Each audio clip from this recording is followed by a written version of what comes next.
ப்ரெக்னென்சிங்கிற இந்த ஜேர்னி ரொம்ப ஸ்மூத்தாக இருக்கணும்னா நீங்கள் கான்சென்ட்ரேட் பண்ண வேண்டிய ரொம்ப முக்கியமான விஷயம் உங்களோட உடல் எடை. உங்களோட உடல் எடை கரெக்டாக இருக்கா, அதாவது நீங்கள் ஐடியல் பாடி வெயிட்ல இருக்கீங்களா அப்படின்னு எப்படி தெரிஞ்சுக்கிறது? பிஎம்ஐ, அதாவது பாடி மாஸ் இண்டெக்ஸ் கால்குலேட் பண்ணுங்க. அது 18ல இருந்து 24க்குள்ள இருந்துச்சுன்னா நீங்க உங்களோட வெயிட் ஐடியலா இருக்குன்னு அர்த்தம். ஸோ 18க்கு கீழே இருந்ததுன்னா அண்டர் வெயிட். ஸோ நீங்க என்ன பண்ணணும், உங்களோட உடல் எடையை ஆரோக்கியமா அதிகம் பண்ணணும்.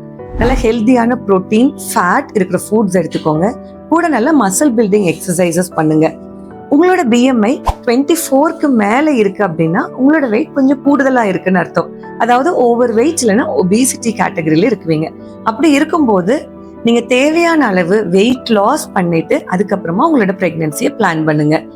ஸோ அண்டர் வெயிட்டோ இல்லை ஒபிசிட்டி ஆர் ஓவர் வெயிட்டோ உங்களோட உடல் எடையை சரி பண்ணிட்டு அதுக்கப்புறமா பிரெக்னன்சியை பிளான் பண்ணுங்க. தேங்க்யூ.